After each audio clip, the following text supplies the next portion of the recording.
United States of America. This is Esports Extra, the only live call-in sports show talking traditional sports and esports. We'll take your phone calls live here, 877-853-5247, meeting ID Esports Extra. That is 377-678-9872. Hit the pound button twice to join the show. Esports Extra, Larry Ridley here, SNY TV, a little NBC Sports, a little Madden NFL, a little NBA 2K League as well. Going to bring in the broskies. This time, no broskina. She left us for the day. It's all bros. I've got bros in different area codes, although it doesn't sound so. When it's a bunch of guys, it doesn't ring the same. It doesn't ring the same. So, yeah, we're not going to celebrate that. What up, Ivan Curtis, man? How you doing out there? And you flying with them Dayton Flyers, man? Oh, all the time. I'm doing good, man. My baby girl, she good. I'm good, so we good. Hey, you good? We good. We fabulous if you good, dog. Yeah. Exactly right. Throw that out there, Facts. man. Hey, Antonio Williams. Kids call him, hey, Willie, where you at, baby? In Dallas, burning up. Man, there you go. Same thing with you every time. It's hot in Dallas, man. It is hot in Dallas. It's not this, but it's hot in Dallas. He has to give the hometown some love. Yeah. I can't wait till them damn Lakers lose, boy. Oh wow! Wait a minute. See, now that I'm not with a team, I can defend now. Do not hire this man. He is a closet Lakers fan. Hey, he will turn on you. A few more people hit that hotline, they might be in trouble. Oh man, right. What I tell you about the hotline? It's not stay a away from that. It's a snitch line. Call it what it is. Call Carmelo and tell him. hey, D-Dubs, which one of the Palm Beaches you in, bro? I'm in Royal Palm Beach, just relaxing, chilling. It's hot down here too, but you know. And what street is that? And what street is that off of? Ponce de Leon. Ponce de Leon? I thought it was Okeechobee. Well, my mom is on Ponce de Leon, but off of Okeechobee Boulevard. They kind of intersect. All right. Okay, a little intersection. All right, a little confluence there in the Palm Beaches, Palm Beach County. Guys, let's get started here, guys. We got a packed show today, guys. We're talking about a lot of different things. We're talking about NASCAR. We're talking about Derrick Henry. We got the Bills Stadium situation. Belichick playing pitchman. We're going to talk about that. OBJ going back to the blonde hair. That's good stuff there. Good friend of mine, good buddy of mine, a former colleague of mine, Julie Donaldson from NBC Sports Washington. She does the Redskins pre- and post-game shows and all of the Redskins shows down there. Big star in our NBC Sports group. We'll talk to her. We're talking Redskins, Dan Snyder, all that stuff today. Jeff Bezos. What about Ron Rivera, the thing that he has in his lap right now, which is pretty much every damn thing. Everything's falling in his lap right now down in Washington. We'll talk about Drew Holiday, the sacrifice and the goodwill that he's doing to help support communities and reforms and things of that nature. Quinn Cook playing a little 2K. We'll get into that. Jonathan Kamingo. You don't know that name. We'll tell you why you will know that name. And more with NCAA football this time in the junior college ranks. We'll get into some of the other changes with the schedule there. And, of course, Compete Forever on Black News Channel this weekend, episode 7. We'll get into that. Probably one of the best events that we've had opening up that sports book at Rivers Casino. All right, let's get started, guys. We'll start with, let's go racing with the NASCAR boys. We'll drop the checker flag right here on Esports Extra. Bristol last night.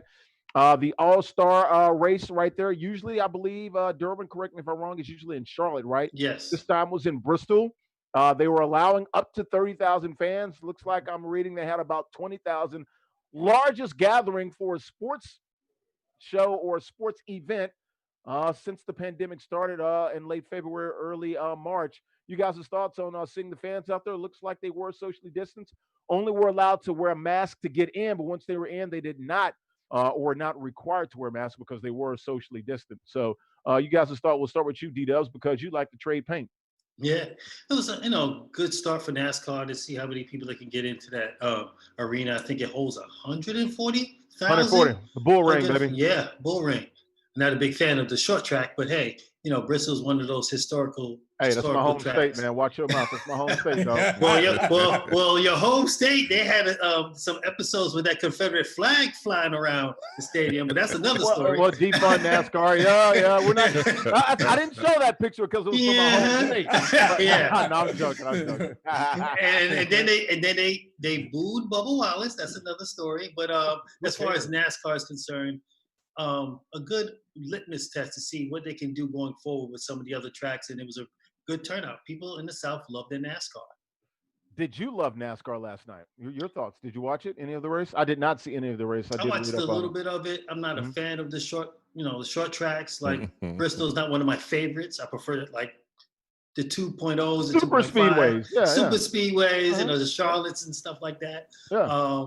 But it was a good showing, and the racing for NASCAR has just been phenomenal this season. So anytime you get a little piece of it, you can watch it. It's a good watch. I'm always giving Derwin a hard time about NASCAR, but I know exactly what he's talking about, and I'm right there with him when it comes to the terminology. But for some reason, I've got more cred, and I'm cooler than you are because you seem like to be more tied into NASCAR. I don't know why, but I don't know.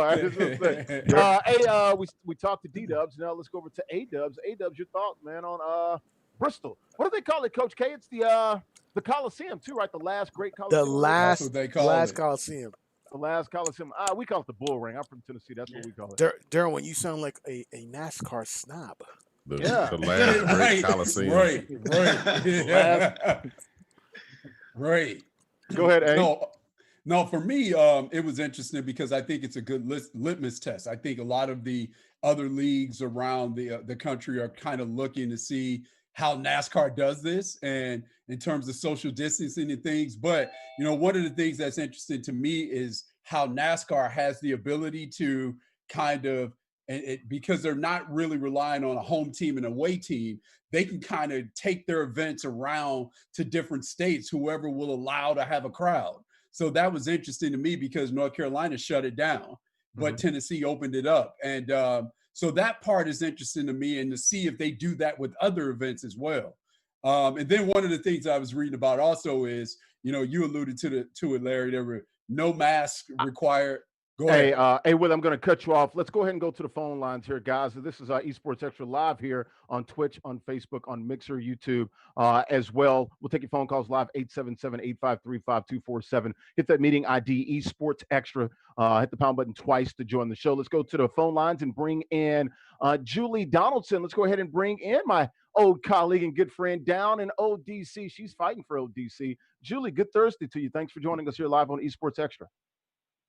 Of course. Look, when I got that text from you, I said, yes, a blast from my past, my good friend from Boston. So glad we could make this happen. Yes, ma'am. I'm so proud of you. We're both part of the NBC Sports Group. You are killing it down there every time I'm in Washington or in D.C. I watch you, and I actually watch you up here in Jersey, too, when I'm not watching SNY. So keep up the good work. I know you're very busy. Just want to get your thoughts here real quickly on the Redskins. They came out with the statement on Monday. They are retiring the name. What's the thoughts and the feeling down in the D.C. area? What will the new name be? And what's the process been over these last couple of weeks where it's been hot and heavy for you guys in D.C.? Yeah, look, this is a conversation that's been going on for years. And Dan Snyder and the team has been feeling pressure for a long amount of time to make a change. Of course, any Redskins fan would view that word Redskins as a term of pride, endearment, something that they love, that they view with their buddies, their families, memories. Unfortunately, it hasn't come with a lot of winning lately. So that's been adding, I think, a little extra pressure onto the team and the franchise as well. But I think you had to know that this was coming.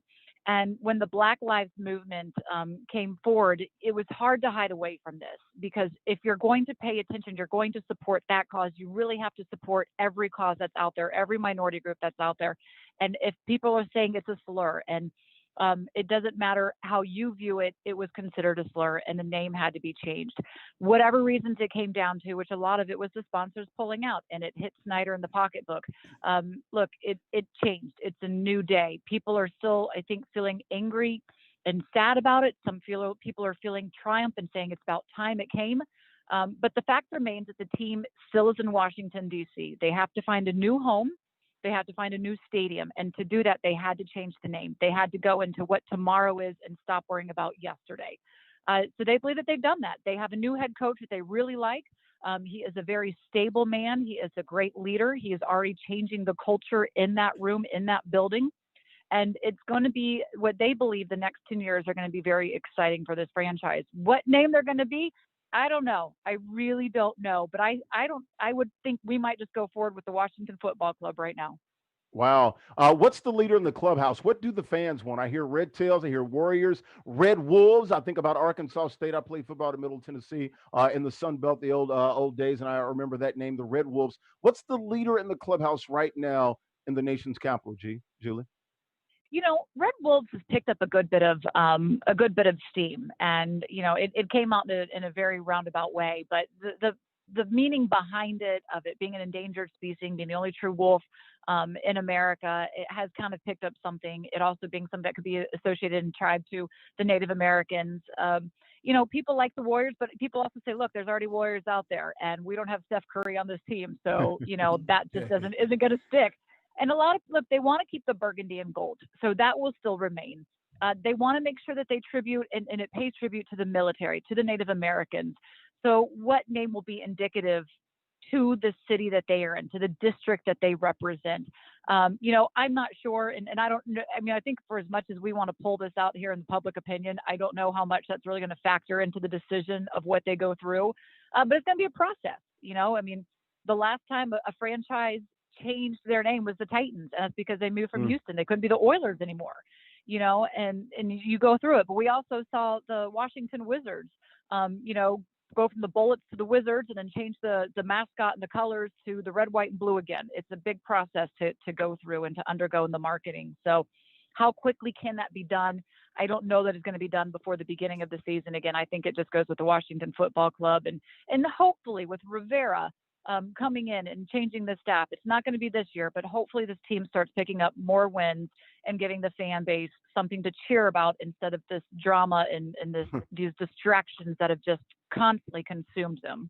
You're absolutely right. Nashville, Tennessee, my hometown. I remember the Titans or the Oilers came, played in Memphis in 97, played at Vanderbilt in 98, then became the Tennessee Titans in 1999, went to the Super Bowl that year. Talking here to Washington, NBC Sports Washington host Julie Donaldson, former colleague of mine, a good buddy of mine. I want to ask you about Dan Snyder. A lot of heat on him, JD, right now. 15 women alleging sexual harassment. The play-by-play guy, Larry Michael, almost 2 decades there as the play-by-play guy down there.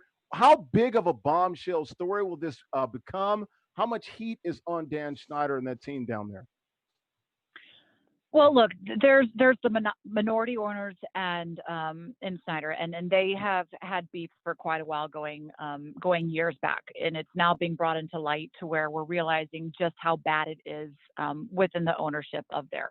And when you don't like each other, things are going to come out. Look, this franchise is under the spotlight. The story that came out today, sadly, it doesn't surprise me.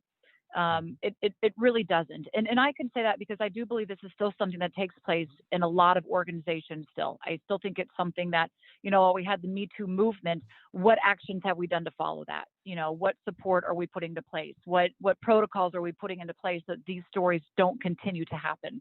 And I think that's the next step of the conversation. So I'm proud of the women that spoke up.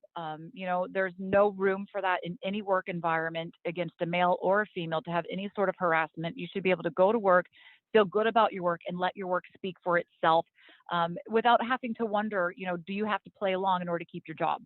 And as women in this business, it is still a very male-dominated business, and it's nice to see the women speaking up and saying, look, respect us for our work. That's what we're here for, and that's what we want to be here for. Will more come out after this? It probably wouldn't surprise me if more do surface, because once people feel that they're not so alone and isolated, they have the power to use their voice, they can join in. But I hope this is something that, I know the organization is taking a quick look, a very strong look at the way the culture has been. What do they need to do? Things they were aware of, how could they handle it differently? How will they handle it differently going forward? And I'll tell you this, head coach Ron Rivera will have zero tolerance for any of that. Think about him coming in here and trying to turn this franchise around, but that is something he will not put up with. And so the people that he is bringing in will have a clear message that is not okay to accept. No woman should have to accept that. No man should put up with that. No man should be able to think he can have those comments over a female. And hopefully that will make this environment a fun place to be and build towards the future and build towards something that you can look forward to. But yeah, it's a sad day for many Redskins fans to have to be in this, see this, read this about the team that they love. Well said, my friend. That's Julie Donaldson, NBC Sports Washington host, joining us here live on Esports Extra, the only live call-in show talking traditional sports and esports here. Larry Ridley, SNY TV, a little NBC Sports, a little Madden NFL, NBA 2K League. Got Ivan Curtis, the Brooklyn Nets gaming crew head coach, Antonio Williams, a former NBA scout, and Durham Worrell, fellow TV sportscaster. Julie, want to ask you about Jeff Bezos. Hear that name down there in DC, of course, famed for being the man at Amazon, the CEO there. How much love is he getting down there? I know people want Snyder out. Could he actually buy this team? You know, the stories coming out of the Washington Post, people are making the correlations there that, of course, there's a negative, PR on Dan Snyder's team is coming from Jeff Bezos's, Washington Post paper. Do the fans want Bezos to take over the team? Yeah, look, yes, they do. They do. He's the one who could come in and not even blink about it being a drop in the bucket to be able to take this organization and buy it. Look, I know wholeheartedly Dan wants to put a winning product on the field. I can't speak to a lot of the gripes because I don't have those interactions with him, so I can't speak to what kind of a man he is. I don't have any grounds or basis to really speak on that. But I do know that they're excited. Look, they were excited that he was coming to Washington, D.C. They were excited to what it was going to mean to their city, to the economic growth that bringing his company in would be. And obviously, if you're bringing in Amazon, and yes, he does own the Post, so everybody's curious, how is that going to be done, being, that they're kind of also, I think they're buddies a little bit too. How is that going to be done, in going forward? But you have Amazon coming in, you have FedEx, and the owners there that's very unhappy with the Redskins and trying to get out. So, as they do look to a new stadium, I think it's going to be interesting to keep your eye on because, if you get the right name and you get the right location, it's a good opportunity for him to come in and drop some money and again, back the franchise. Yeah, Bezos, he's got some loose change in his pocket, that's for sure. He's got a pocket full of cottage. He's probably worth about what, 70, 80 billion dollars, something like that. Lastly, he wouldn't even have to sneeze at the money that he'd have to drop on the franchise, Oh yeah, he's probably got hundreds somewhere loose under his couch somewhere, wherever he lives in the United States. Julie, before we let you get out of here, Ron Rivera, a lot on his plate here, man. It's a hot mess for him right now. Being the new head coach, but here's a disciplined guy, a former military guy, a proven track record as well of performance with the Carolina Panthers. How's he doing so far, and can he lead this franchise, I guess, out of the darkness? Yeah, well, it's pretty dark when you get 3 wins. There's not much for the team to root for, and they haven't been to the postseason in years. So, or won even a game in the postseason, like 10. So, they need hope. They need something to believe in. And I'll say this, the first time that I met Rivera, you felt important. You felt that he was engaged, he was listening, he wanted to know who you were, but you also knew that he was the authority. There was no questioning his role and what he was demanding out of the people. And that was just in a brief meeting I've had in person. Every meeting since then, because of Corona, has been through Zooms. But he is a man of his word. He is a man that preaches, be where your feet are. So when he wants his players in the locker room, he wants them in the locker room. On the field, be on the field. Everything else, when you go home, be home with your families and take care of that. He's somebody who gives people a fair chance and shoots them straight. He said, you know what? And that's something that they need to hear. This is how you're going to get better. This is how I'm going to help you get better. Buy in, or you can go and try to do it your own way, and you'll probably be out of here. So he's somebody that I think people are quick to follow. Every player says that he is so good at bringing the best out of them. I've not heard a single player say anything negative towards him. They love playing for him. The coaches love coaching for him. The staff loves working for him. And I think the media is going to be really love engaging with him and see how he respects the media and the word that you're going to put out there and kind of just shoot you straight. So can he be the guy that can lead this out? Yes. Will he have the support and the time to try and get them out of there? Yes. Will it take time to get out of the darkness? Yes, it will. It's not going to be an instant process, and especially with this season, you don't know how it's going to play out. But he's got some time to be able to really evaluate his roster, build with the team that he wants, be able to get the time to go get the players he wants, and hopefully get this franchise back to being the proud franchise that it's used to being. I mean, and unfortunately, every storyline for the past few years that I've been covering it, the big storylines have been negative. And it have been, unfortunately, certain scandals or things that just, make you want to say, oh, how can we just get to the football and to winning? So I think Rivera is going to be that guy. All right, good stuff. Julie, I really appreciate it, man. Get back to work. Thank you for taking some time out for us. We really appreciate it, man. You're always a friend of mine. If you ever need anything, if you're ever up here in the tri-state area, make sure you hit me up. And next time I'm down in the DMV, we're going to have to go get some coffee or something, man. But I'm really proud of you, and I look forward to seeing you down the road. Keep up the good work. Love it. Thanks for having me on. Keep at All it. right. Yes, ma'am. Thank you, baby. That is JD, Julie Donaldson, NBC Sports Washington host down there. She does a lot of Redskins program. Also, their top show as well. Sports Night Central, I believe, is what it used to be. I think we're Sports Night, but something like it. But she does a lot with the Redskins and things of that nature. So glad to have Julie on. I'm glad she took a few moments out of her busy day, as you can imagine. Wild times down there in ODC with the Redskins. Guys, your thoughts, man, on all of those topics. We're going to start with you, Ivan. You got your mic there. We're going to open it up with you. We haven't heard from you yet. Your thoughts on the Redskins and everything, the 15 women, the alleged sexual harassment, Dan Schneider, cheerleaders, all that stuff. Bezos, Snyder, Ron Rivera. Have at it.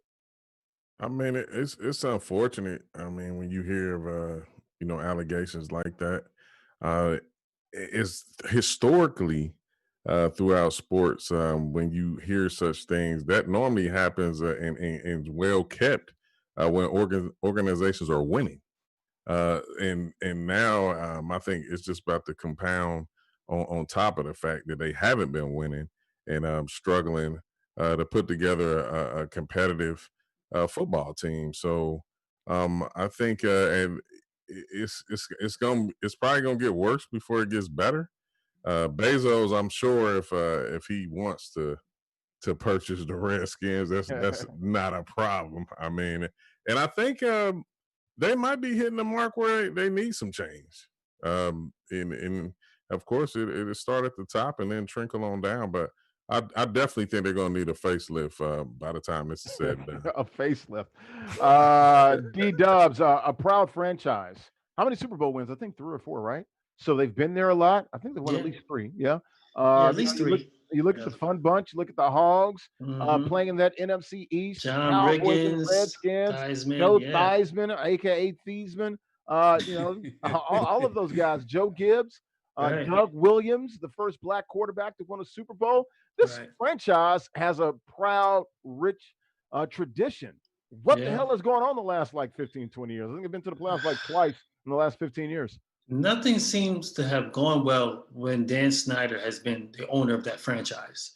I know a lot of Redskin fans that want him to sell the team. They want the name change too, but it's like we can get rid of the owner too. That'd be just great.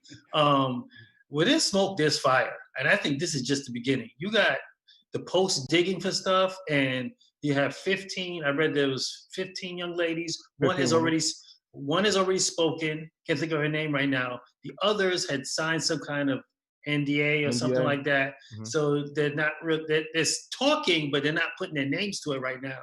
And then you compound that with a 16-year play-by-play veteran just retires, just out of the blue. Out of the blue.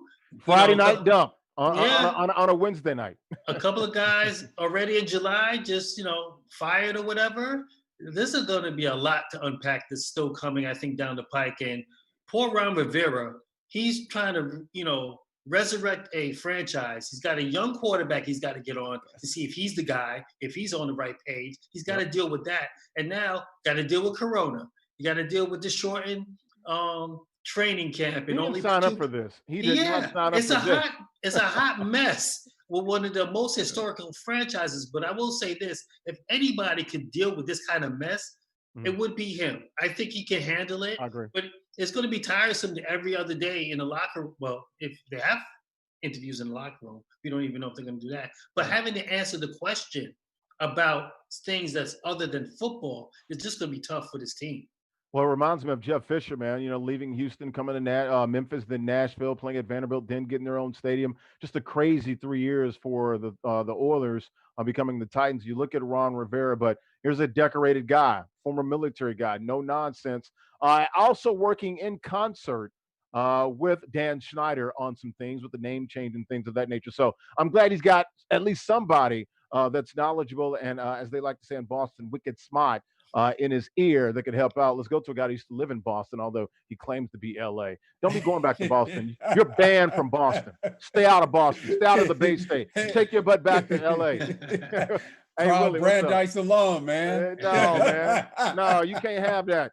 Take your degree and go to Long Beach State or something. Get out of here.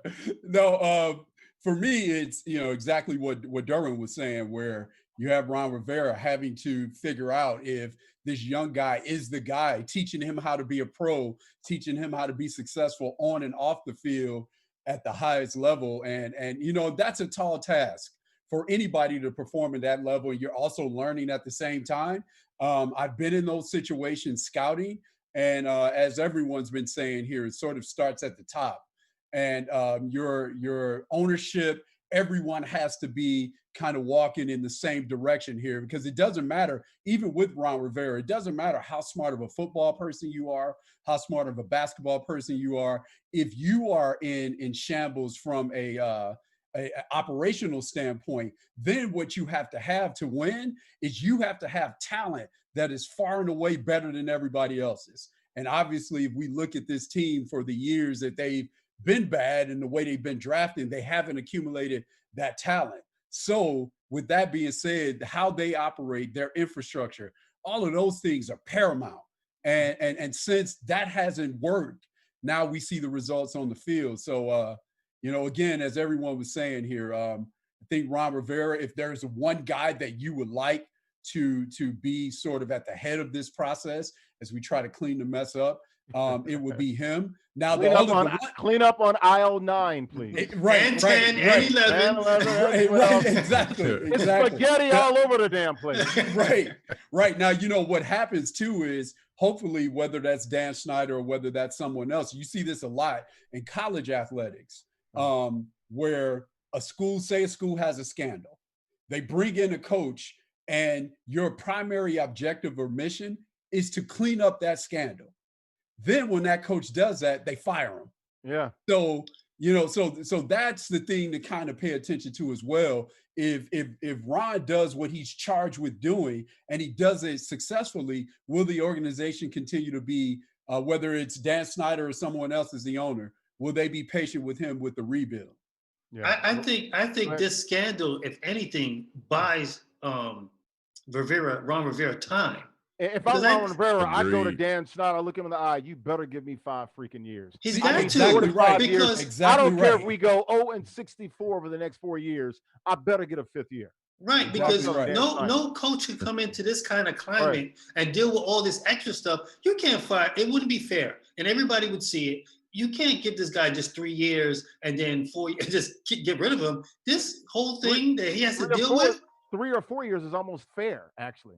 Well, he needs some time. I mean, no question. He needs some time. Even if he's still got a young quarterback, we don't know if Haskins is a guy. He's got some learning and some growing to do in the NFL. That in itself will take some time. So, and then I was looking at who even the backup quarterbacks for this team. And when you think of the Redskins, who's their best player? Who's their marquee guy? There's a reason why they only won 3 games last year. Right. Actually, to be honest with you, it's a miracle they won 3 games. I ain't gonna lie. Like, they had 1-15 written all over them. They are not a good team at all. Like, you're right. They've got Haskins. You've got what's the end? Alex Smith is still on the roster. Yeah, but he's hurt. I mean, he doesn't count. Like, I mean, that suffering that injury. Like, I don't. He's 2 to 3 years on the shelf. $16 million though. Yeah, but he can't play. he shredded his damn leg. It doesn't matter. Well, I think he was running a couple of months ago. But Kerrigan, the defensive end, best player on defense. Right. You still got what's his name? The corner, number 24. Norman. Josh Norman. Josh Norman. And he's not what he used to be 4 or No. 5 years ago. So that's all I got. You know it's tough when we get. And they got the kid from Alabama. The kid on the Jersey comes to mind from numbers. Alabama. We calling them by jersey numbers. They don't have a marquee guy. They don't most teams have a guy, at least one guy. Sure. Peterson is there, but I mean, he's at the end of his career. And you see his Madden rating is probably like 70. That's disrespectful too. It is. Hey, D, man, he's all day, man. He's trying to get that paper, man. You know what I'm saying? Guys, let's go back to the top here on Esports Extra. We'll take your phone calls, guys. Anyone can call in 877-853-5247. The meeting ID is Esport Extra. That's 377-678-9872. Press the pound button twice to join the show. Go back to NASCAR. Hey, Willie, you were talking about Bristol. They have the big race. Allowed 30,000 people in. Got about 20, according to published reports and media reports last night in the bull ring. D, you'll have to correct me if I'm wrong. He will. Right. Didn't they have a race in I believe in Indiana where they just sold tickets and they only got 10,000? Is that correct? It would have been Indianapolis. It wasn't NASCAR. I think it was something else. It wasn't NASCAR. But it was a racing event where I know that they just opened it up and said, we'll just sell to whoever, first come, first serve, whoever comes, we'll accommodate them. One of the other things I'll say too is, and this is certainly tied to football as well. And you hear Greg Sankey talking in SEC about he's very concerned about a season because of our behavior. Well, one of the things that I read about at the race in Bristol was not only were the fans they didn't have to wear a mask because there was social distancing, which I get, but when you were walking around buying souvenirs, you didn't have to wear a mask. And those are all close contact interactions. And so that has a direct tie. Yeah, and people can, sort of picture this. You go to concession stands and it doesn't take much before it's, sort of crowded in those walkways and the bowels of the stadium, man. Right, exactly. So that really made me think, especially when we're having a race in SEC country. So so that was very interesting to me to read that and sort of tie those comments together. Yeah. Ivan, any thoughts on Bristol? Did we get your thoughts on that? No, I mean, but what I was thinking is that kind of like what I've been mentioning all the time, where if they were going to allow fans and people who wanted to go, they're going to go. And I think that a lot of the drivers were happy to see fans, obviously not to normal capacity, but they were happy to see fans in the stands. So I think, if fans want to go and can go, and they do so, great. And also the drivers want fans to be there. So I think it's a win-win. For those who are willing to participate, and obviously everything went well. They practiced protocol and all, all is well. So I like it. As much as I think right now, all we can do is practice what's given to us, and let's try to make the best of every event that's going on at this time. Man, and I tell you what, dude, I'm sending nothing but positive vibes to all of the sports. I want to see them all do well. I want to see fans back in the stadiums in some capacity. I don't care how many that number is, what percentage field of those stadiums that they will have. I want us to slowly but surely start getting back to what we used to have, man.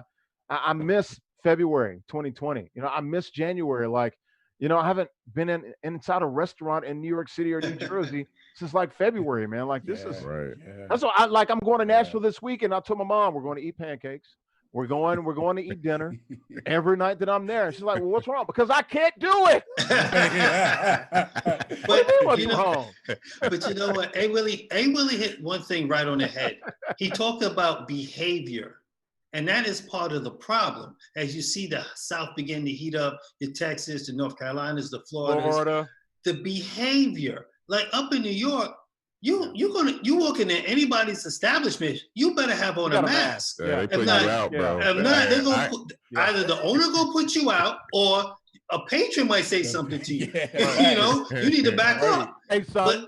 Hey, son, Yeah, keep your mask on, Yeah. son. So if you're having a sporting event and then you're allowing them to wear masks going in, but they could just take them off and do whatever they want, then it's not gonna go away as fast as if everyone continues to practice wearing a mask, which needs to be done. And the other thing that I'm beginning to see with these sporting events, it seemed like the number of 20% seems to be a number that Yeah. they're allowing. That is a golden number.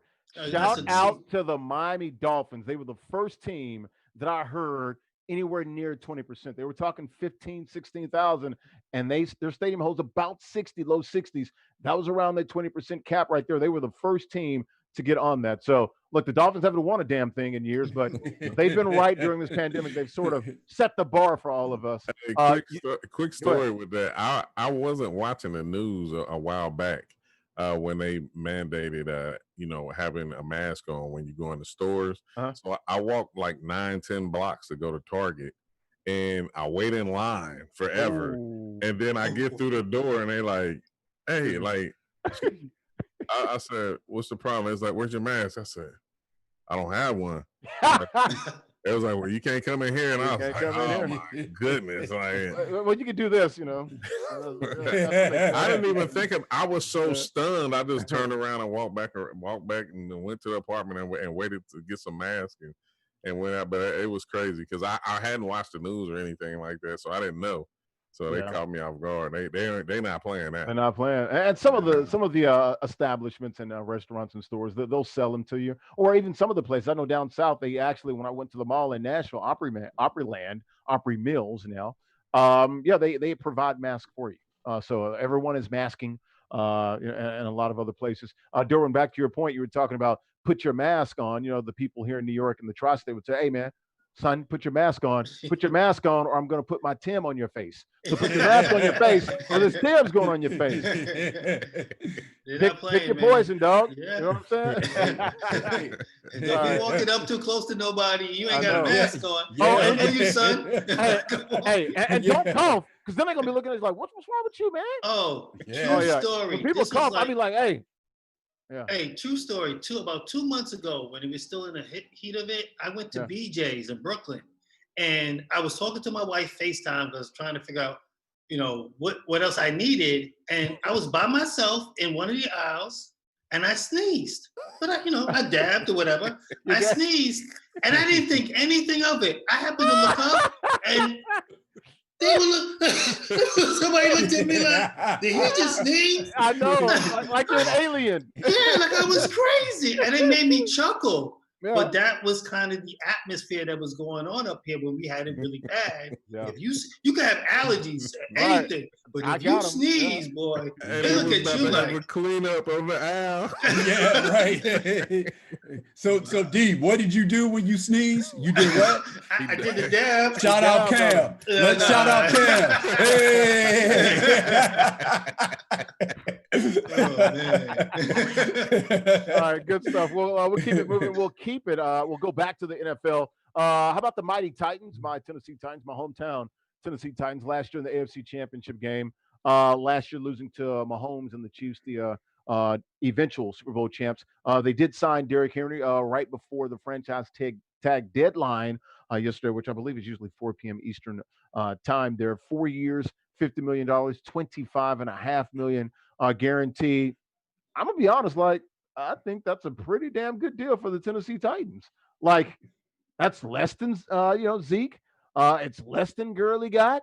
It's less than McCaffrey, and it's less than Le'Veon Bell, and he's set out a year. Mm-hmm. Yeah. Yeah. So does that guarantee include the signing bonus? Yeah, usually that's okay. part of it. Yeah, those are the guarantees. NFL contracts never look past 3 years. I don't care what it is. Look at the 3 years and the guarantee money. That's all they're pretty much going to see in that iteration of the contract. That's usually how it typically breaks down. Yeah, go ahead, Darwin. Go ahead, OG.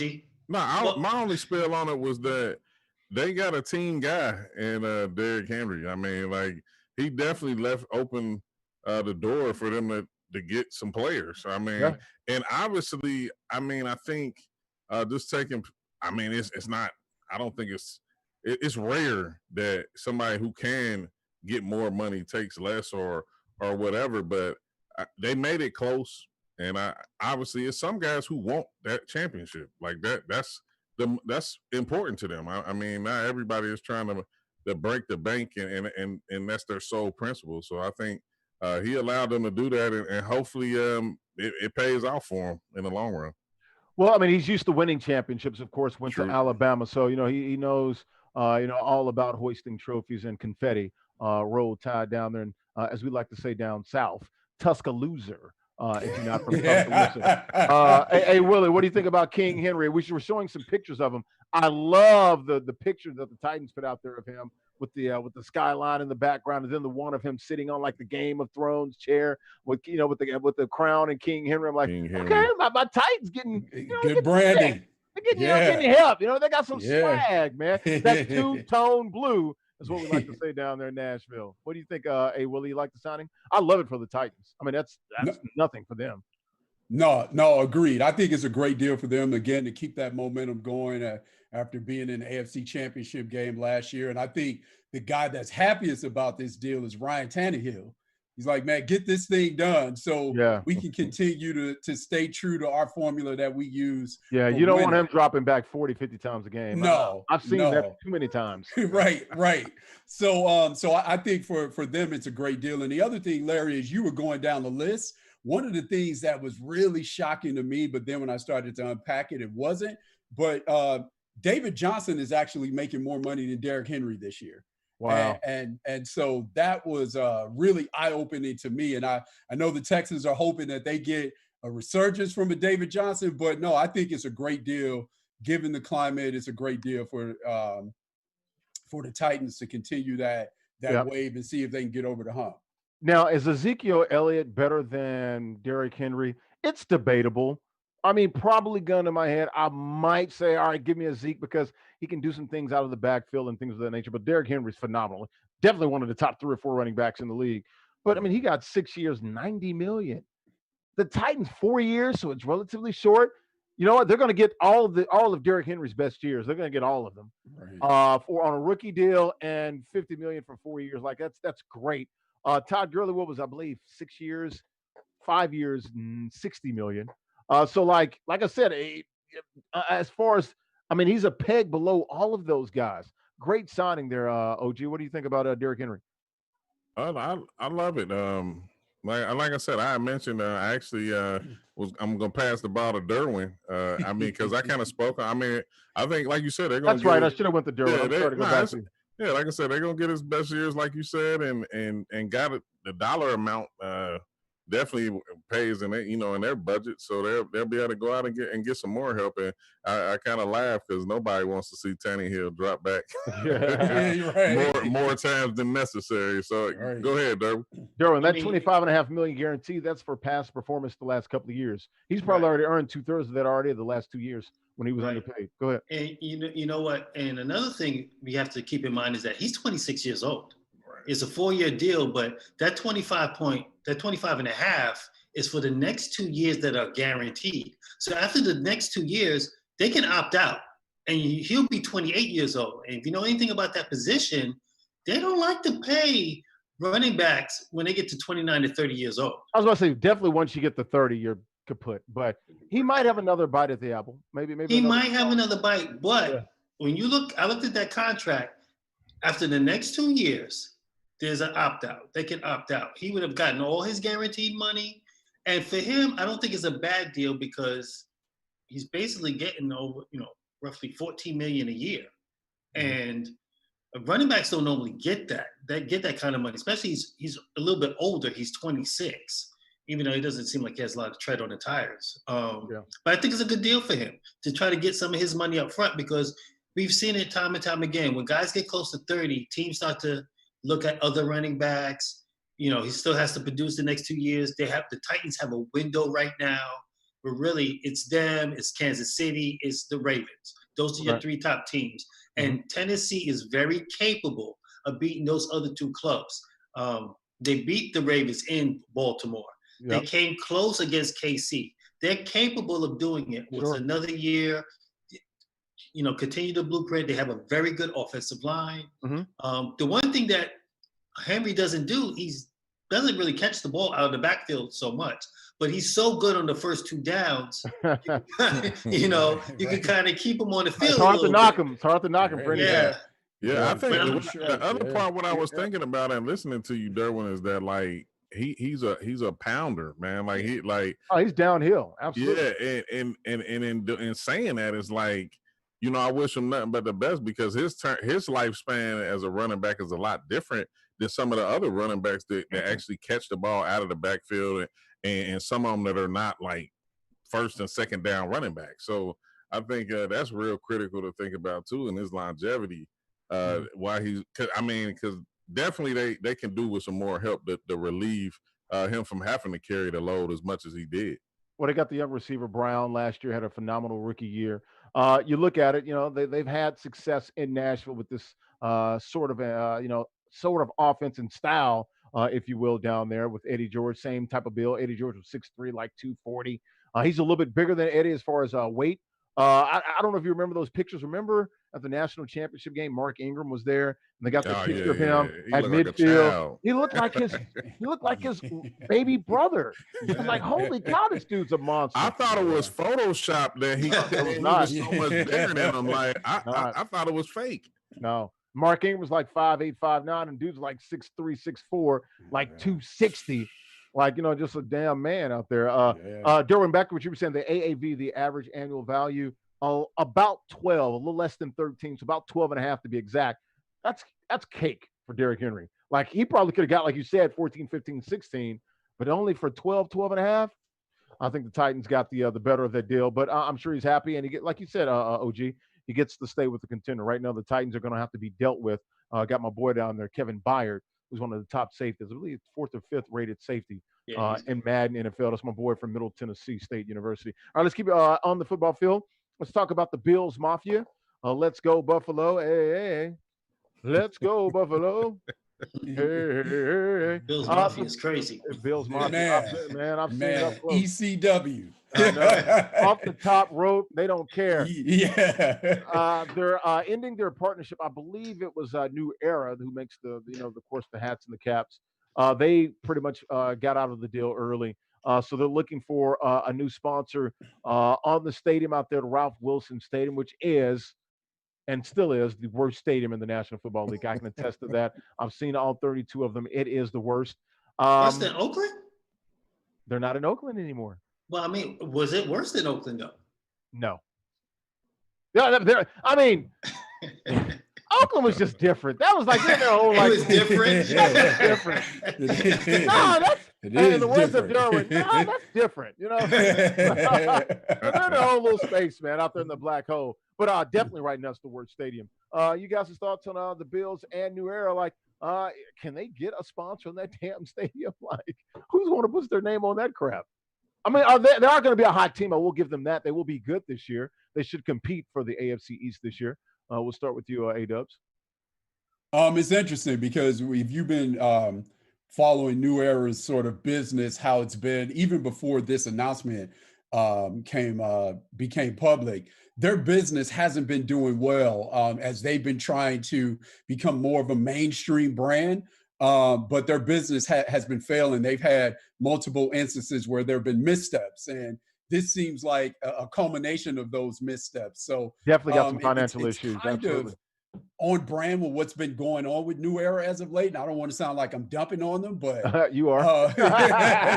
But it just seems that's what's been going on as of late. And then to hear, this was sort of coupled with them cutting, I think, 187 jobs. And a local government official was pretty upset about that and was saying that, hey, we'll never call it New Era again.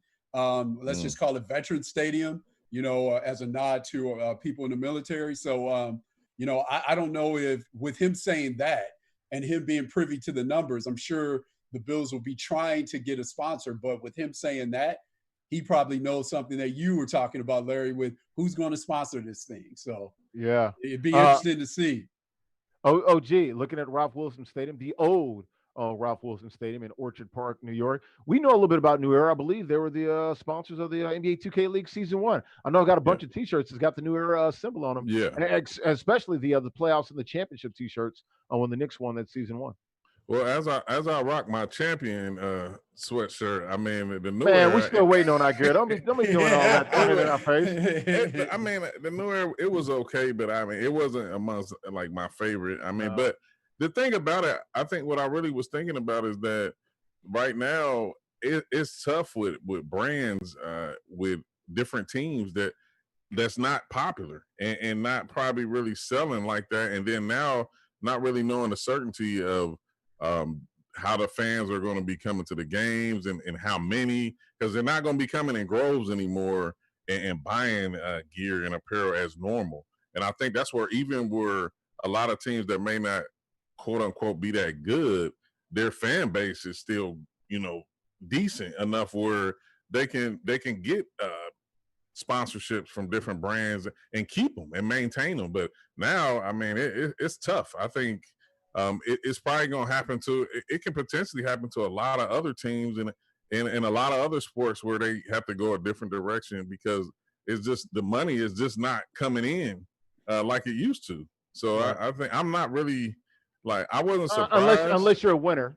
yeah. I think that's the only. I think that's the only thing that's going to get you over right now because I imagine people still buying, like Kansas City jerseys and different things of that nature. And they, it's winning right now is going to be, I think it's always the savior, but I think now it's going to be more prevalent because it's we don't have the normal, arenas, sold out and stadiums sold out. I mean, so I think it's definitely going to be important to make sure you win it. Derwin, winning is like deodorant. You know what I'm saying? It masks everything. You know what I'm saying? Yes. And no matter what the sport is or what the situation is, you look at what the statement said. The Bills released the other day. New Era asked to be released from their contractual obligations, and I believe A. Willie hit it right on the head. That means we ain't got no money, dog. No. We out of cheese. We don't have no bread. We ain't got no cheddar. Yeah, they had a 7-year deal, roughly $4 million a year, something like that. Yeah. And that's cheap for a damn stadium in the NFL. Yes. Usually that's 10 to 20 million a year. They only got that because that New Era is based in Buffalo. They're embedded in the social fabric of the region. Right. That's the only reason why they got it at a player's price. Yeah. Right. and then you don't know the capacity of which people are going to be allowed into the stadium. So right now it might be hard for Buffalo to find a sponsor. If they were winning, like if they were like I got one for you. Buffalo Wild Wings. I mean, it makes sense. Yeah, it makes sense. It's different colors. I mean, it's yellow and black.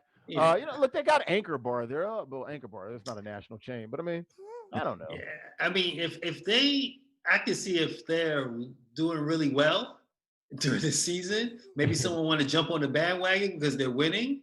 But right now, it's going to be hard for them to find a sponsor with the COVID going on. You don't know if you're going to be able to, how many fans are going to be able to get into the stadium, what kind of revenue they're going to be able to generate.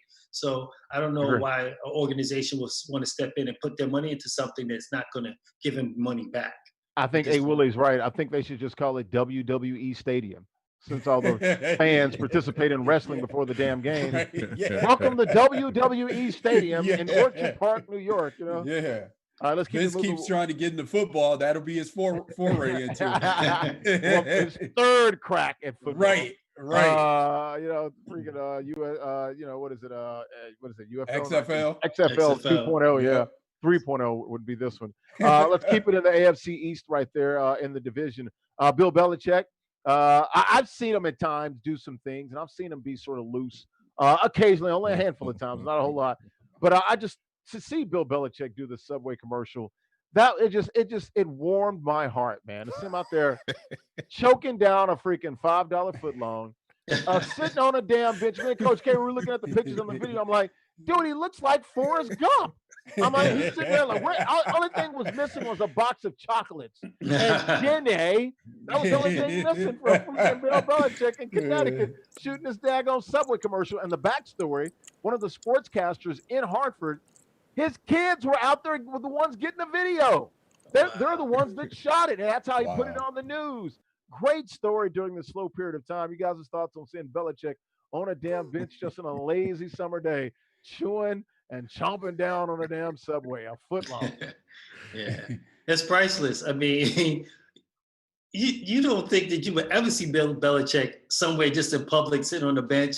You don't even think he would eat Subway, but I think it's just a great idea, great commercial to do. And whoever thought of it came up with that idea and was able to get him to do it. That is they need a raise. Hey, so to your point, I'm sure we saw the tweet that the reply on Instagram that Tom Brady sent to Julian Edelman when he said something, when Julian posted about Cam. I'm still your number one. Yeah. Yeah. Right. So Tom Brady's looking back at that like, wait a minute. What? Right? Like, so I leave. Now you want to get loose, get to the gym, go to Subway. You want to start looking good. This is crazy. Hey, I got three things. Loose and Belichick, like that's hard to think about going together. Then two, he definitely is choking down a sub sitting on the bench because I mean it was a big fight. He didn't hold back. and then it wasn't a foot long. That was a damn party trick. Hey, and three, I think we witnessing the Cam effect, man. Like, there you go. That's a bit much. You can say what you want, but we witnessing the Cam effect, man. He getting loose. I mean, he having fun, man. Like.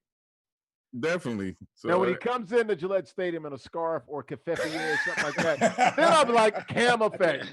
Cam effect. I haven't seen that yet. But no, it was good, man. Dude, I mean, the khakis, had the navy blue polo. I'm like, that's Forrest Gump, man.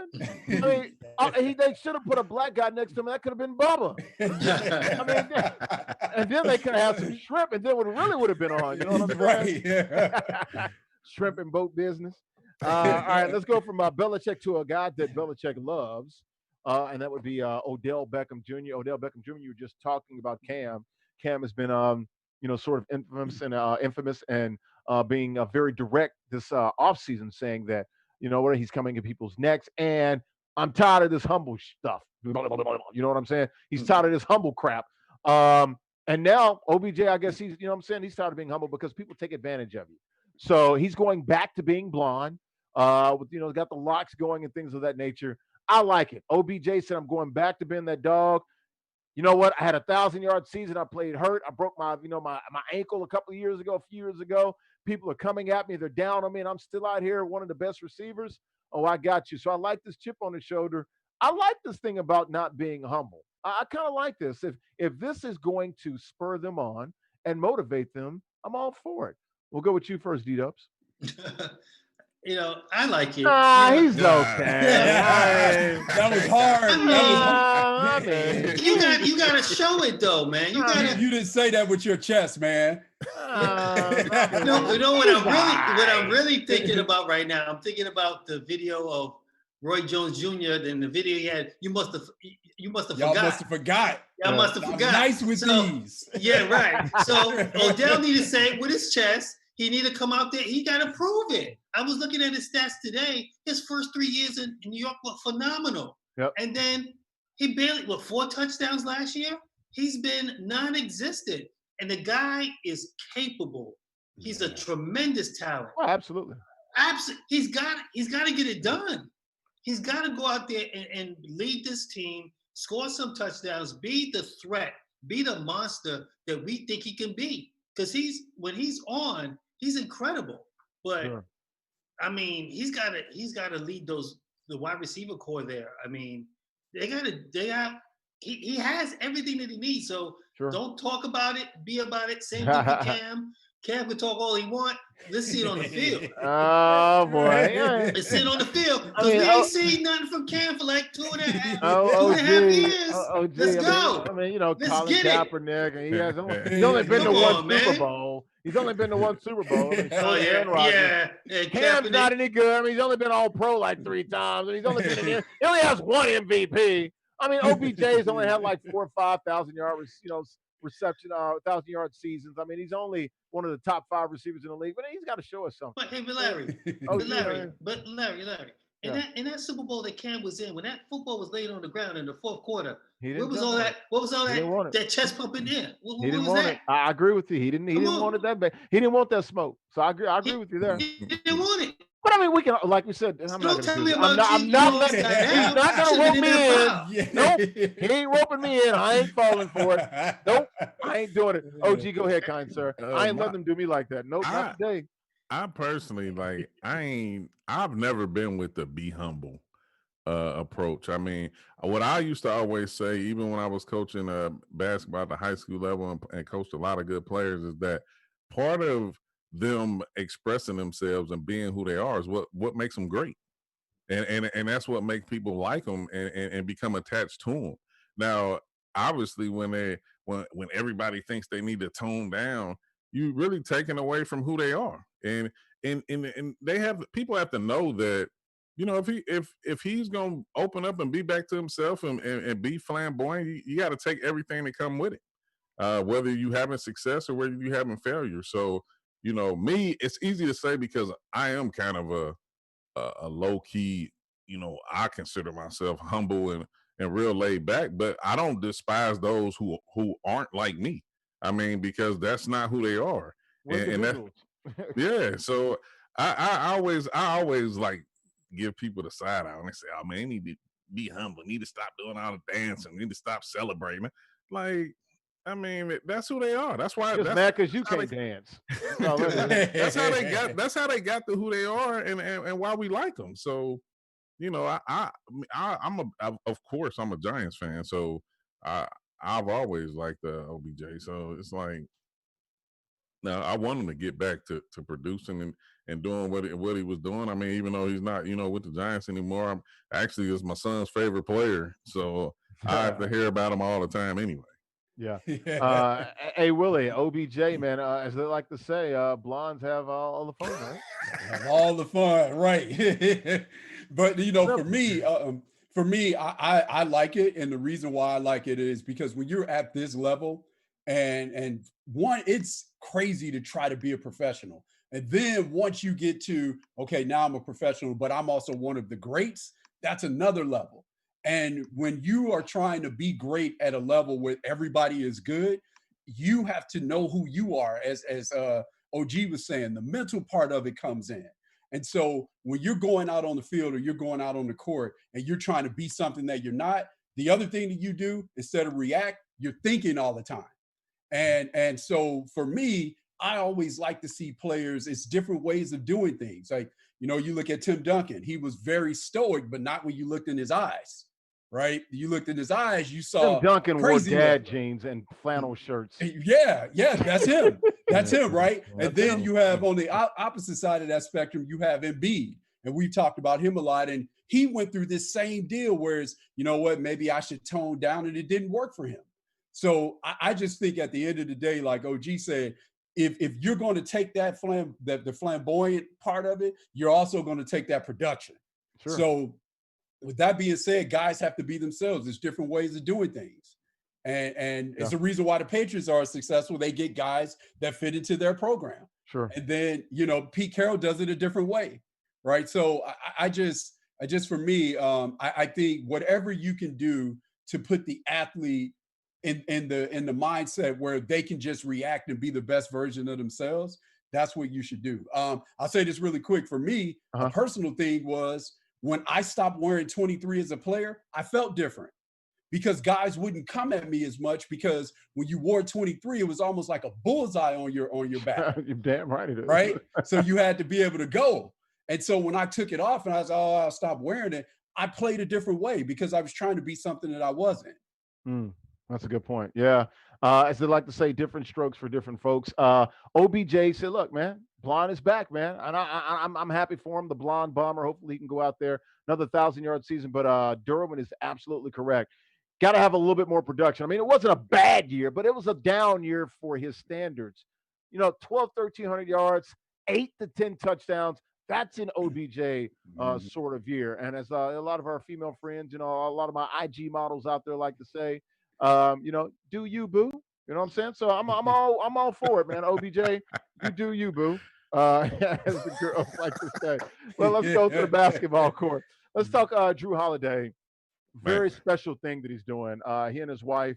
The news came out yesterday. He did an interview with Rachel Nichols on The Jump on ESPN. very unselfish. Here's a guy that's all about it, not talking, walking the walk. Gonna give his whole remaining salary for the rest of the year to sort of social justice causes.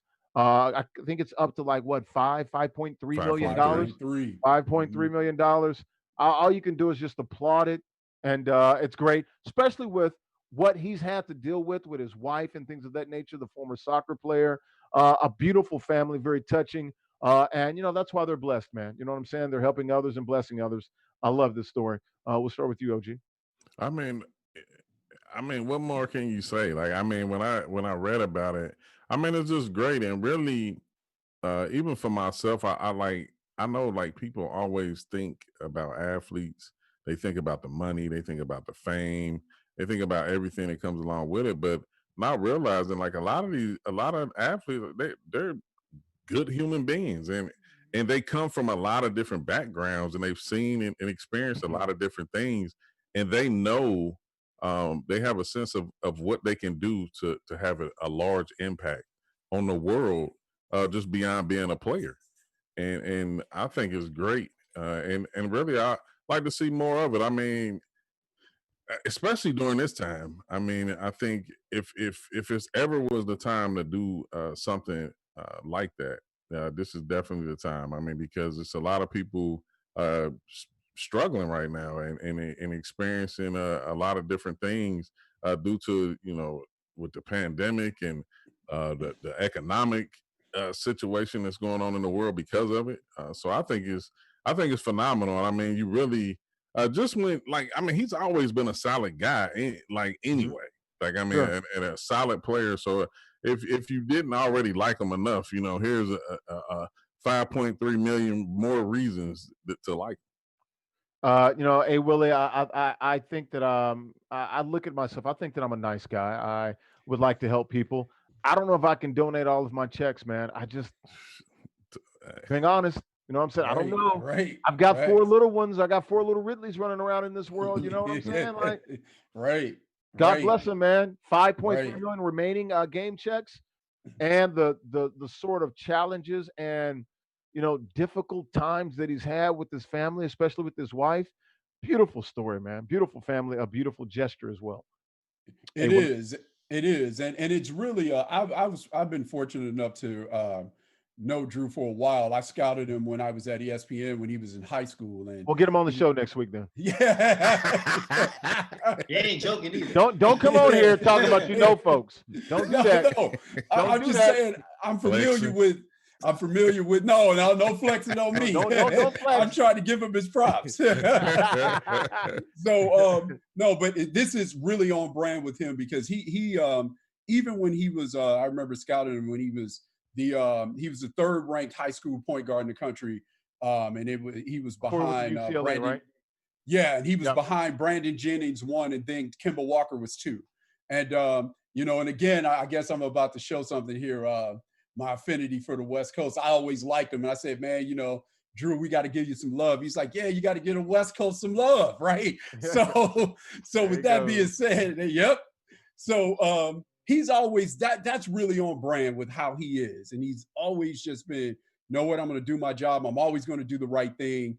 And so for him, for a player, one of the things that was really eye-opening for me, for a guy that's already in the community, already doing the right thing, he actually said the events that we're currently seeing in our country actually made him and his wife think that we're not involved enough. Wow. And that said a lot to me for a guy that's already involved. So, that's, again, on brand. I'm not surprised by these actions. Kudos to him. And, to your point, Larry, you touched on something that's really big here where, billionaires are billionaires for a reason, because they don't look at 5.3 million and say, you know what, I'm good without that. Right? Contrary to what people think. So for the fact that for him to say that is really on brand, and that's a big thing for him and his wife, especially, as you said, Larry, the things that they've gone through. D-Dubs, get in here, bro. It's tremendous, man. I mean, everybody's going through some kind of hardship right now. The world is going through hardship. People, weren't working for like 3 or 4 months. Not everyone got the opportunity to work from home. About 20 million still not working. Yeah, unemployment. Even try to get unemployment in New York, you can forget about it. It's almost so just try to get through. But for him and his wife, as a unit to give more, and we're talking about how much they already give, but they felt like it wasn't enough. We see what kind of climate that we're in right now. We see the cause that's going on right now. Let's do even more. That's just a tremendous feat by them two, and I just applaud them. And I'm thankful that they're hopefully able to help some others that are not able to make any money or are going through really tough times right now. Yeah, I'm gonna echo all of you guys' sentiments on that. I'm a Drew Holiday fan now, a bigger Drew Holiday fan now for what he's going through. We got the Holiday boys playing in the NBA, man, and definitely wishing nothing but success, Great family. health, and goodwill and positive vibes for the Holiday family, especially that beautiful girl and his wife. Keep it in the NBA, sort of. Actually, we'll go a little NBA 2K here. We're talking about Quinn Cook in the bubble. Not a whole lot to do, I guess, guys. You can do maybe a little putt. Maybe you can, get something to eat if you stay within these the boundaries that really there are no boundaries, I guess, down there at Disney World. Quinn Cook playing the Lakers backup point guard playing some 2K. You see who he had on his team? It was LeBron and AD, and you saw Cook out there, and he was streaming. I'm like, okay, look at Quinn Cook getting in some 2K, man, hitting the park and stuff like that. So. We'll start with you, OG. We can kind of mix in, if you will, a little 2K as well. 2K League. I mean, it's great to see that, but Quinn Cook he's been known to to play. So he's a 2Ker. Yep. Yeah, I mean, it's a lot of them. I mean, even like Kyrie, a lot of different players, they known to be in the park from time to time. You'll see them because they have the NBA logo. Hey, when they're in the park, do they be swaying? Yeah, but and it's not always due to the fact that they're good. It's just that participation, and I mean, definitely is something that the 2K community looks forward to, and even the pros, the pro 2K players look forward to catching them and running into them and seeing what they can do. So it's a great thing to see, and like being in the bubble. You have probably more than enough time, than they actually probably want, typically during the season. So I think it's great to see. D-Dubs, running in the park, man. I mean, it's about the only opportunity you're going to get as a fan or a kid out there in cyberspace on the internet to run with these guys in the park. Yeah, I mean, that's got to be a dream for just regular Joes that are playing 2K. You get to play against some of the top NBA players. And for the NBA players, kind of keep them in the bubble, a little bit of relaxation to play a little 2K and not wander off where you're not supposed to be. So, Xbox and PS4 is probably a player's best friend outside of playing basketball or practicing. Yeah. Hey, Willie, man. Quinn Cook playing 2K, man. And hey, he's serious about it too, man. Like he was in the park doing his thing. You can hear some of the comms, back and forth with whoever he was streaming with and stuff, man. I heard some foul language a little bit as well. He was talking greasy. That's what I was going to say. He was talking greasy. Yeah. But you hear a little bit of it on this show, but we try to keep it rated PG. But you'll hear some damn come out of my mouth all the time. Or I might say, what the hell? I don't give a damn. No, Quinn Cook was talking greasy, and it was good to see it. And it was funny because those guys, when AD and LeBron and they were in there, they basically broke 2K for a minute. Exactly. And because they had so many people following them, and so when Quinn Cook was running from court to court, it was funny watching all the other people follow him. And so and then when they actually played, one of the things that was really how do you know this? Me. You did some research, didn't you? Man, look, Where did you research it at? I'm a gamer, man. He's a gamer. Were you watching the damn stream? Like, I'm a gamer, man. I thought, look, I'm as the host, I'm supposed to have a working idea of what the hell is going on. I didn't know any of that. No, I try to be on top of it. I'm a gamer, man. And so, one of the other things that was good too is when I was watching LeBron play, I was like, man, like LeBron is trying to the way that he'll buffalo a guy on the court is the way that he was trying to buffalo guys in 2K, right? Backing them down, being physical with them. It was funny to see it. And Bully ball, man. no, that's what he was doing. I'm sure Quinn Cook loved it because he was like, we have some role reversal here. I can be the scorer. Right? How do you know this? Are you watching the stream live, dude? I love it.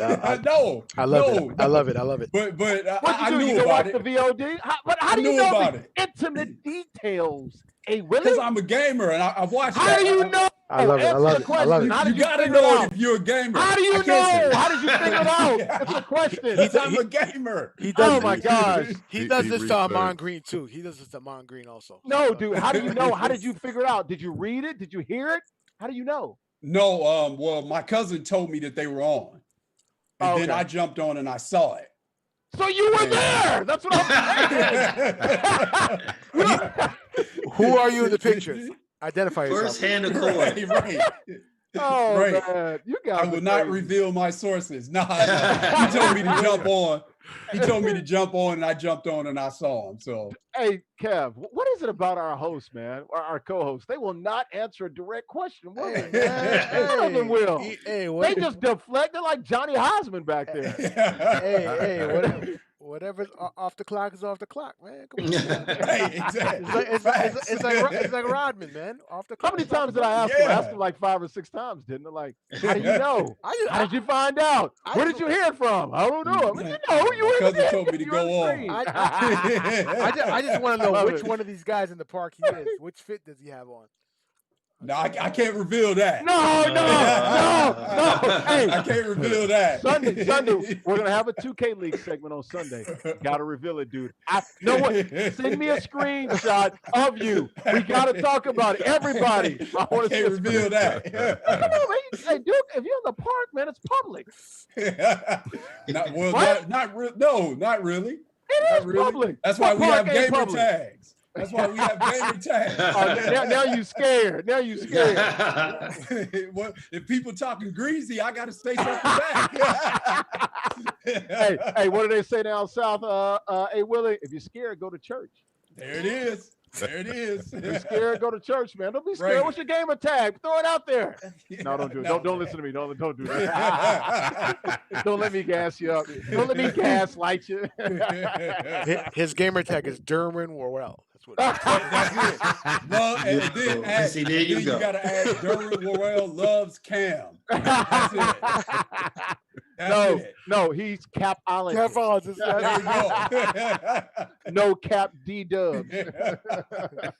All right, one of the last topics here. We got a couple more. Jonathan Kamingo, guys, we'll let you guys go. High schooler, I believe, number one recruit, number one prospect going into 2021, going to the G League. We already know one guy. I think he's what, the 5th or 6th guy to forego college to play professionally. The one guy we mentioned a couple of months ago, got like $500,000. We see Mikey Williams out there as well. Is this a trend? Will we see more of this? And how much more will we see of this? We'll go with you first.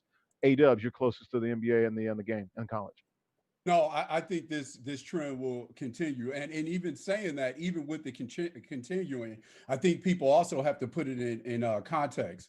Because the minute you start seeing high school players eligible for the draft or eligible to go to the G League in this context, people think it's just going to be a flood of guys going. The reality is it's like 5 or 6 guys every year, right? So, Right. And some years not even that. Exactly. So I think these guys that are getting the opportunity to go have been scouted. They've been evaluated, not only from on the floor, but off the floor too, to make sure that they're ready as they possibly can be for this opportunity, because it's different than going to college. But I do think it'll continue. I think part of the reason why we're seeing it is because from an economic standpoint, the NBA was seeing that there was a little bit of competition. Other leagues were coming along to give guys that are coming out of high school and graduating an option to be a professional before they get to the NBA. So I think the NBA saw that. And of course, if they jump in the pool, everybody's going to want to swim with them.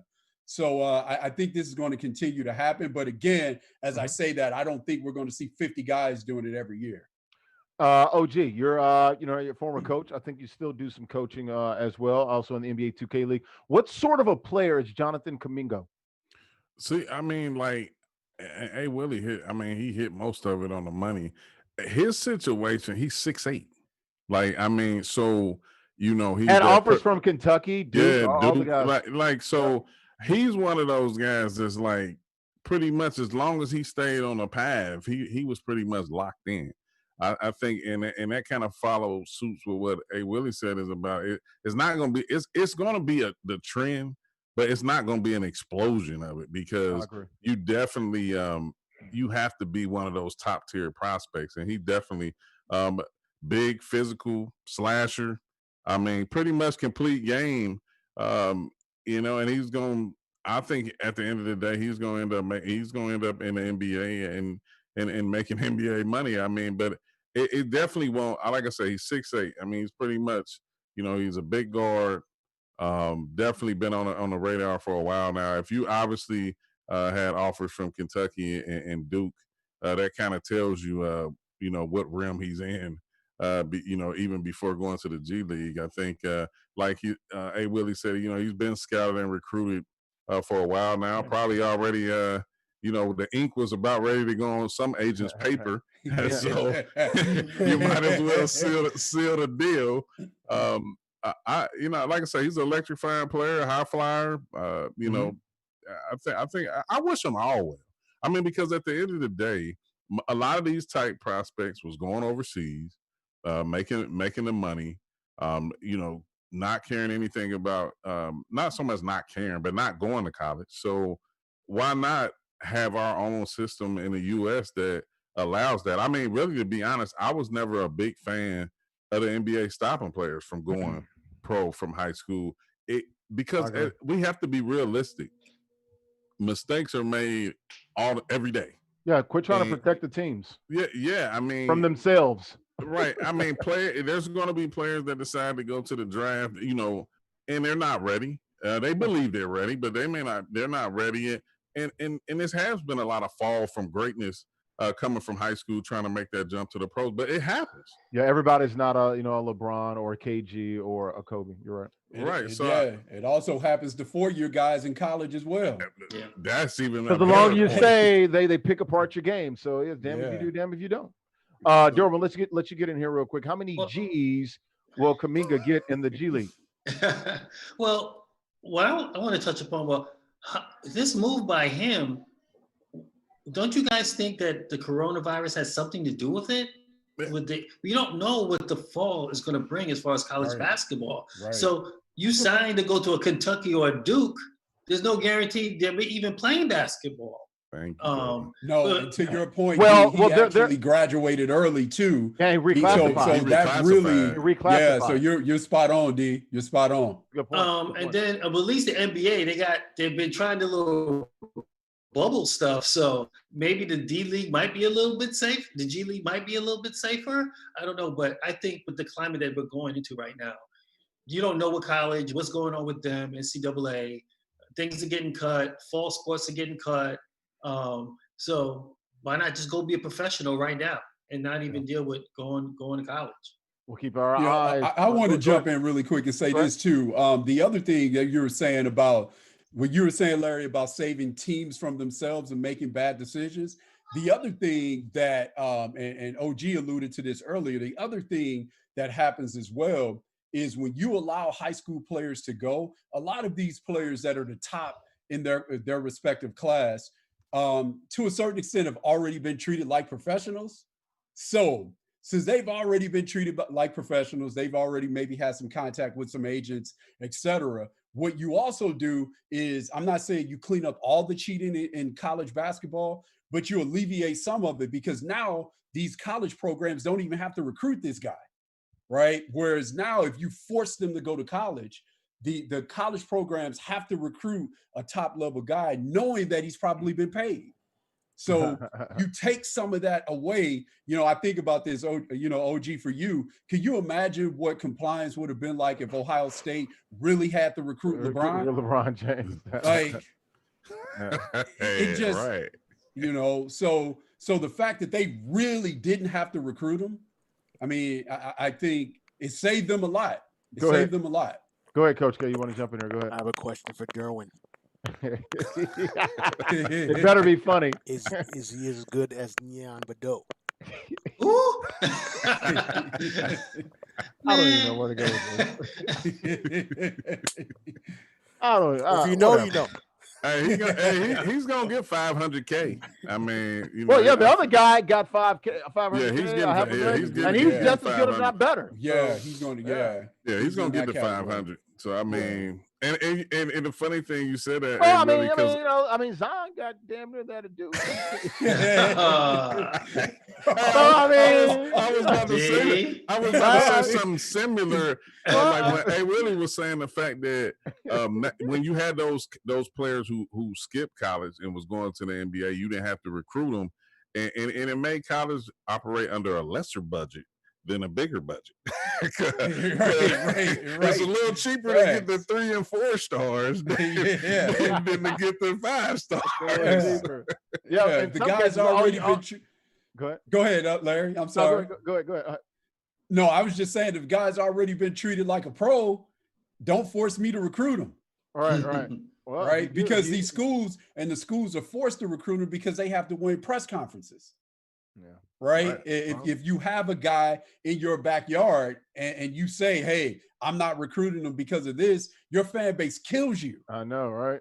Right. So throwing the towel. I know. Right. Good stuff. We'll be on the lookout and continue to follow Jonathan Kuminga as he makes his way to the G League. I'm with you on that, OG. At least a $500,000. We'll see what the numbers are. Maybe do an update on the story. Last topic, guys. National Junior College Athletic Association, the NJCAA, announcing they will not have fall football this year, football in the fall, or any other fall sports, moving everything to the spring. You're starting to see some momentum, guys, and I'm not real happy about this. I do not want to see football in the spring. Now, look, would I rather have some sort of college football in the spring? Yes, but at least try to give me some conference stuff. I don't know how this is all going to work out, guys. This is just, it's starting to kind of unravel.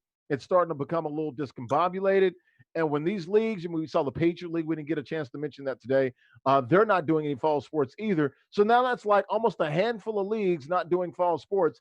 It's just going to be the Power Five that are playing football, trying to in the fall, it looks like, and we'll see how that goes. We'll start with you, A. Willie. Yeah. It's interesting to see that. I know for the junior college, National Junior College Athletic Association, that was about 54 football programs that were affected by that. So, again, these are programs that may not depend on that revenue that you get from football for their entire existence for their school. I also, too, when you mentioned the Patriot League, I think one of the things that, in addition to those schools having pretty good academic endowments, the other thing as well is the fact that if these big schools aren't going to give us the payday that we need to come to their house and play, then why are we going to have a football season right now? Because it's just like the CIAA and the SIAC. It's like, well, we're gonna look. Football's a loser for the most part anyway. We can either lose money by playing, or we can lose less by not playing. Right, exactly. Especially if I know Alabama's not inviting me to their campus to get beat 54-0, and I leave with my check, right? Like, so and some bruised egos and injured players, but that's right. So with that being the case, I think it makes sense for them to say, you know what, we're good. Yeah, Derwin, your thoughts? NJCAA, NJCAA. Well, you're going to see that a lot. NCAA, you're going to see that Division II football. You're going to see the same thing. The MEAC, they just canceled all their fall as well. Anything that's non-revenue. Right. Anything Division II. Which is pretty much everything in college athletics except about 25 to 30 football teams. Yeah. But one thing I will say that you will not see, you're not going to see these Power 5 conference even think about playing in the spring. That's not going to happen because nobody would play. None of the top guys that are going to the NFL are going to risk playing in the spring. So that's not going to happen. Well, Dabo's pushing like, look, we need to play because you're right. You get to the spring, Trevor Lawrence is not going to play. Justin Fields is not going to play. No. So Ohio State and Clemson, they definitely want to play in the fall. I don't give a damn if it's 3 conference games. Let's get in the playoff and let's do something. Right. So that's why you're talking about only conference play. That's all they want to do. Get your minimum games in and be eligible for whatever championship, whatever you might have. But imagine trying to put a Alabama football team out there in the spring, and half your roster is prepared for the combine or prepared for the draft. It's Well, the not NFL could slide That's some why, things back, but they won't. nah. The NFL got their own problems right Exactly. now. That's They're what trying to get helmets. They don't know. Be empty. Yeah. Their own issues right now. They can be Yeah, that's a good point. We'll see. We'll see what happens. I do know that Lincoln Riley was pretty confident that they're going to have football, even if it is in the spring, but they're confident they're going to have football. There's some talk about NCAA basketball as well, Willie. We were going to have this on the show tonight, but we got so packed yesterday and today we didn't really have time for it. They're talking to NCAA basketball, moving that to just the winter as well, the spring, because basketball is weird. It's kind of a fall and spring sport. Starting just in January, just conference only as well. They're going to have a bigger problem. I want to get your thoughts real quickly about a minute or so. Your thought on college basketball, because now they're indoors, hard to social distance indoor, or harder to be socially distant indoors. No question. But I also too, I think to a certain extent, it maybe plays to the advantage of the NCAA if they were able to shift basketball to start in the winter, because it's a reason why you see the most prominent rivalry in college basketball is Duke and North Carolina. Well, they don't. Yeah, that's true. I was going to say Kentucky, right, but that's my bias. Yeah, right, yeah. But they don't play their first game against each other until after the calendar turns. They don't even play when the conference season starts. They don't play. But you are going to lose some of those big rivalries like a Duke or Kentucky. You lose that, that first. What's the matchup? Champions Classic. Champions Classic versus Cancer. Yeah, because you get like the top 4 teams: Kentucky, Duke, ACC, Big Ten Challenge, UNC. Yep. So, and even those challenges, depending on how good the respective leagues are, sometimes, those challenges are, if you got the 2 deepest leagues together, you can get 6 or 7 games that are pretty good.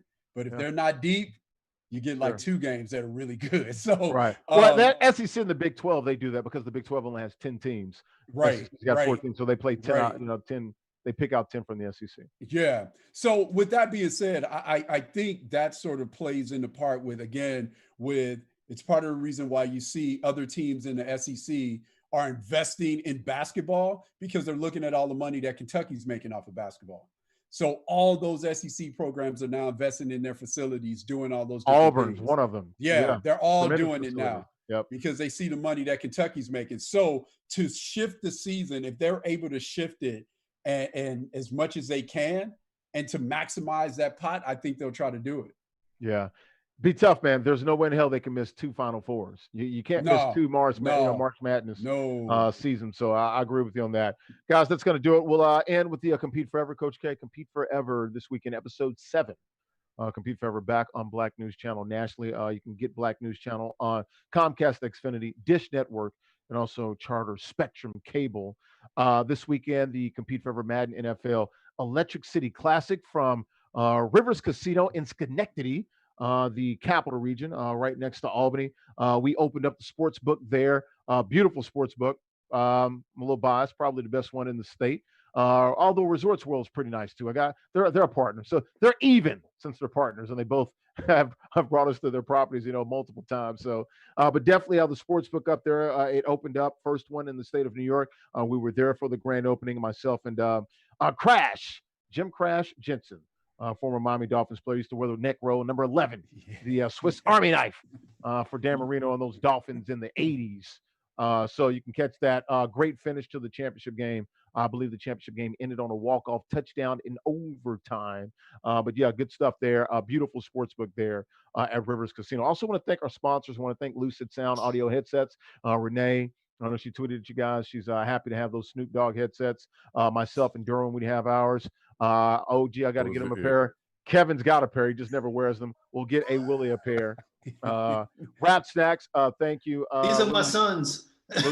All right, so we'll get Durham another pair, because you know how kids are. My kids have gone through probably 4. Yeah, they're not nice. They're not kind to them. Thanks to Wrap Snacks, the rap culture, the snack culture. My good friends down there. They've been rocking with us, working with me for about 2 years now. I appreciate that. Thank you for the PayPal. It was nice. Really do appreciate that. James Lynn's and the good folks there. Also, Dell. Dell Computers on board now for the last couple of weeks. Thank you for the product that you guys have sent us. We really appreciate that. Go to Dell.com, search Compete Forever. You can save $100 right now on any of your purchases over, I believe, what is it, Coach K, $400? I think anything over $400 or $500, you get $100 off if you go to Compete Forever for Dell Computers. They're doing some good stuff all the way through. That promotion runs through what, Coach K? September? Open your mic. I like. Is he eating? What is he I doing over there? I don't know. I like messing with him. I gotta go through the 7 levels of hell. I know. I just like yelling at him because I got nothing else to do. Open your mic. He's sitting there like, why are you yelling? Like, I don't know. First you want to mute people, then you want people to open their mic. No, I like messing with him. But no, shout out to our partners and our sponsors, Lucid Sound, Audio Headsets, Rap Snacks, the rap culture, the snack culture as well. Rap Snacks, you can get them at 7-Eleven. Also, Walmart. They're there. Every damn Walmart I've been in, they're right there when you check out. I like the Migos. I like the Cardi B's. They got some new ones now. Some little babies now, don't they? They do, so, right? Oh. Yeah. And they got the ramen. They got the ramen. Got the ramen. That's Master P. The ramen noodles. Do they have mac and cheese? I think they might. Yeah, right. I think they might. I think they do. Yeah, it's crazy. We gotta have a talk to the dude at the warehouse when we go to Atlanta. Okay. Give our product. Dude, guys, quick little story. When we go to Atlanta, one of their distributors is in Atlanta, and we go and we're literally pulling up. We can't go at warehouse. Night. Not at night. And it's almost like it's seen out of a freaking movie, like it's a drug deal or something. Guy pulls up the daggone gate or the what's the thing called? Not the gate, but garage door or whatever. The door, yeah. We walk in there and it's Rap Snacks all over the damn place. I have the product for you. I have the product for you. That's how the guy talks. How much do you need? I'm like, give me 3 boxes. Okay, pick the ones you want. I'm like, and then Larry pops a bag. He gets his long fingernail. Listen to him. I ain't got no fingernails. We gonna do this right. Look at that. He got a pink mood ring. He lied. Don't listen to him. It has a French tip. Oh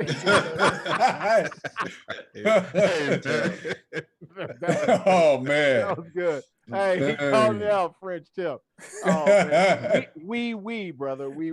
I got you, man.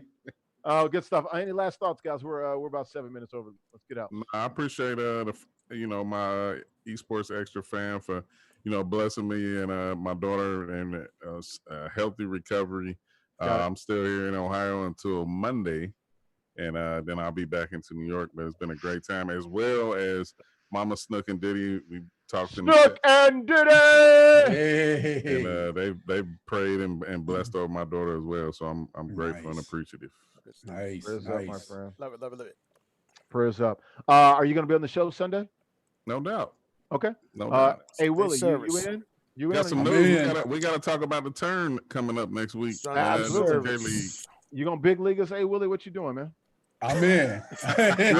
I know. I can't big time you guys. I'm in. Actually, you can. It's not hard. It's hard to big time. Derwin, you in Sunday? I'm in. I'll be here. And shout out to Marine Montgomery, huh? You gonna be on the Palm Beaches? Oh yeah, I'll still be here. I'm hanging out. Hey man, just chilling in the bubble right now. Yeah, right. Just hanging out in the bubble. A little sunshine by the pool, relaxing. I need to see you with a drink with an umbrella. Oh. See, my son couldn't go to camp because of all the COVID, so we brought him down here with grandma's camp, so he can see his camp. That's even better. No question. You gotta let grandma spoil him. So absolutely. Oh yeah. That's what he talks about. Coach K was talking about that drink. If you like pina colada and get high in the rain. Oh well, there it is. Hey. If you like making love at midnight. There you go. It's been a long week. Hey man, we way over, man. But y'all make me laugh, man. Like I'm here by myself. All my kids are gone. I got a kid in college, and my kids are with their mom. I'm lonely. You can tell, dude. Like I need a hug. I need a lot of Man, things. Like you be in White Castle by yourself, man. I don't want to hear Hey it. man, I'm waiting on this fried chicken to get telling popping people now, that. so I'm ready to get out. You need to become a gamer. You need to get on the game. Right. Make Maybe your you'll see Quinn cook. hey, my Xbox is here. My kids call me every day. Dad, is the Xbox okay? I'm like, why wouldn't it be okay? I ain't touching a damn thing. You touched the PS4? I don't even know how to turn it on. I remember one time my daughter said, hey, I got a CD in there. Can you take it out? I'm like, how do you turn this thing on? I literally don't know how to turn on the PS4. I have to call Coach K. Coach K, how do you work this thing? I'm like, I'm doing this swiping like it's a damn cell phone. It's biometrics, right? Like, You gotta talk to it. You gotta talk to it. It's like, right. it's like Kid and Michael Knight, man. Come on. Like Alexa. Last night I got so bored I left, jumped in the whip, the cool whip, the truck, and drove to Jersey City to get some damn White Castles at like 11 o'clock at night. I'm on the phone talking to Coach K because I got nothing else. I know he's probably like, this dude is crazy. Why he calling me? Guess We're where about to I'm get on at. a Zoom call at midnight in an I was hour. like- He's calling me. I was like, I know one of these gentlemen clubs is not open right now. They're not. That's it. He just gave me the answer. That's it. If they were open, I'd be busy. Oh, wow. You wouldn't call. You know what I I'm would saying? go. I'd be like, Coach K was like, dude, I haven't talked to you all week. I've been busy. I'm taking it ready. Just watch P Valley on Stars if you need that experience. What's it called? What's it called? P Valley. P Valley? Oh, What does yeah. the P stand for? Hey, okay. you ready to take us home, Larry? I ain't touching that one. I'll help you out. Peak Valley. How about that? There we go. There we go. Larry's on the show. He's playing a reporter, man. Hey, definitely a lot of peeking. All right, guys. Hey, guys, I really appreciate you guys. We'll see you guys Sunday for Kevin and Mamuzette back there pushing all the right buttons. Ivan, the OG King Curtis, out there at Dayton. He's flying with those Flyers, man. Prayers up to you and the family. Real talk, man. We love you, man. You get us in the chat, dude. If you need anything, we'll be there for you in a heartbeat. Hey, Will, minus the hoodie. Down there with Siobhan Williams. Oh, lovely wife. You gotta tell Siobhan to come in here and say hi to us one time, man. How about on Sunday? Yeah, I'll have the boss come say hi. Hey, that ain't a joke. That's what he really calls her. That's her real name. That is what I call her. Looking like Mackay Pfeiffer and paid in full. Oh, man. Oh, yeah. And the other Dubs down there, D-Dubs down there in the Palm Beaches, man. Durham Warrell, my brother right there. I love that guy. He will always be a part of the show. Guys, thanks for watching. Thanks for watching esportsXTRA, the only live call-in sports show on Twitch, Facebook, Mixer, and YouTube, talking traditional sports and esports. We'll see you Sunday right back here for more esportsXTRA Sunday, 1 p.m. Eastern time. That is 10 a.m. in La La Land.